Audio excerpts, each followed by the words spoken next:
네, 경제는 민주당 공성국입니다.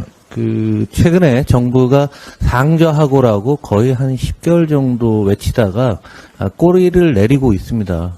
하반기가 돼도 안 좋아질 거라고 생각하는 것 같습니다. 이 과정에서 또 2주 전에 저희 의원단은 중국도 방문하고 그랬었는데요.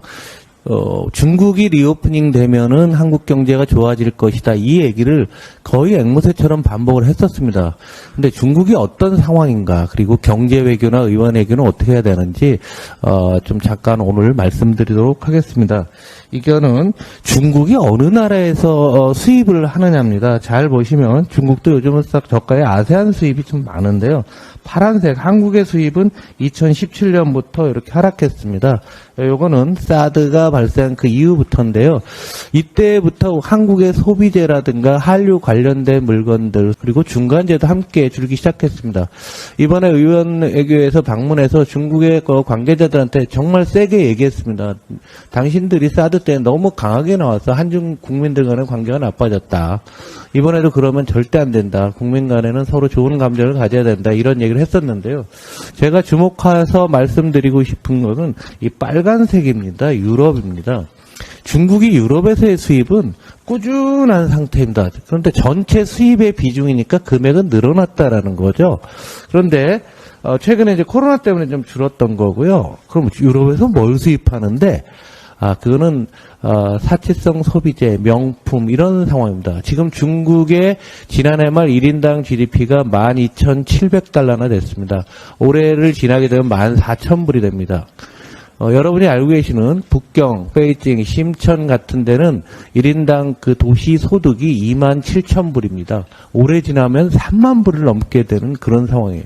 그분들의 소비 수준은 이제 한국 이상으로 높아지고 있습니다. 그래서 중국이 리오프닝 되면은 핸드폰이나 뭐 이런 자동차나 이런 게 팔리는 게 아니라 소득이 올라갔기 때문에 소비재에 대한 수요가 많이 늘어야 된다는 얘기죠.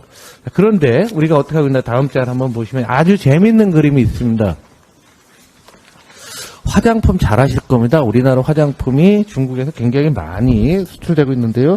위에 보시면 우리는 한국이 어느 나라에 화장품을 수출하는데요.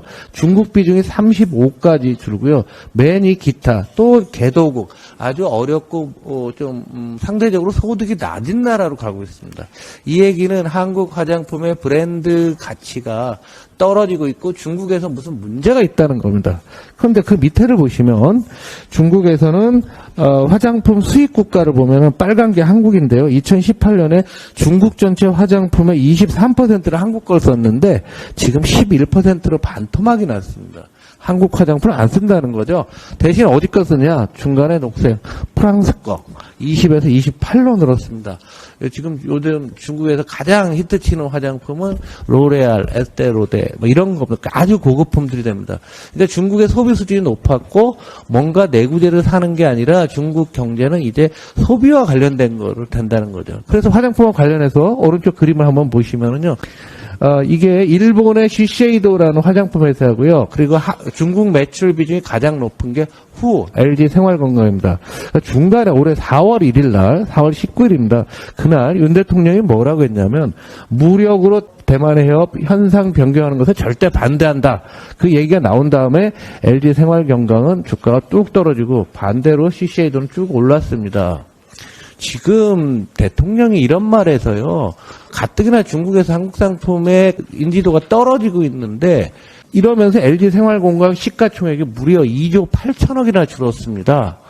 서비스 중심은 국민 간의 마음을 잡는 게 중요합니다. 한류 때 느끼지 않았나요? 중국과 우리가 가장 좋아하다가 멀어지게 되면서 이런 화장품의 감소가 주는 겁니다. 또 다른 걸 보시면 관광도 마찬가지입니다. 우리나라 관광이 코로나 이전에 2019년에 1월부터 4월까지 182만 명이 왔는데요. 지금 코로나 이후에 올해 1월부터 4월은 25만 명밖에 안 왔습니다. 근데 다른 나라들 보시면 일본이나 대만, 미국 기타 국가들은 상당히 많이 좀 회복이 되고 있는 거죠. 중국 관광이 제일 많을 때가 얼마냐면 사드 이전에 807만 명까지 왔습니다. 그럼 한 사람이 100만 명씩 왔으면은요 8조예요. 이 8조가 중소 영세 자영업자들한테 가고 우리의 상가로 갔을 때 엄청난 경제적인 효과가 있다라는 겁니다. 앞으로가 더 중요합니다. 지금 한국이 배터리 최고의 강국인데 이 배터리 원료는 다 중국이 장악하고 있다라고 아실 겁니다. 매일같이 배터리의 설비 투자가 보도되고 있고 한국 배터리 회사가 지금 수주 잔고가 1,200조 원이나 되고 있습니다. 그런데 그걸 만들려면 배터리 원료가 있어야 하는데 원료는 다 중국에 있습니다. 지금 배터리 원료의 가장 중요한 게 양극재들인데요.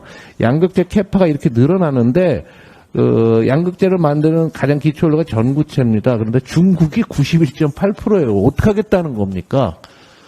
2주 전에 우리 민생경제정책위원회에서 중국을 방문한 거는 이런 회사들이 제발 좀 중국 좀 가서 니들이 좀 얘기 좀 잘해봐라 이런 요청도 있었습니다. 지금 우리 경제를 저는 좀 가만히 계셨으면 좋겠어요. 아무 말 안 하는 게 우리 경제에 가장 큰 도움이 될 것 같습니다. 경제 위기 어려워져서 민생도 어려워지고 또 우리 그 내수 시장도 매우 어려워지고 있는데 우리 더불어민주당이 추경을 하는 이유도 역시 이런 중국 관광객들이 더 활성화하게 되면은 더 많은 사람들이 와서 도움이 되기 때문에 우리 더불어민주당이 우리들의 민생을 살리기 위한 노력들은 앞으로도 계속 될 거고 새로운 정책을 가지고 만나겠습니다. 경제는 민주당 경제 브리핑이었습니다. 감사합니다.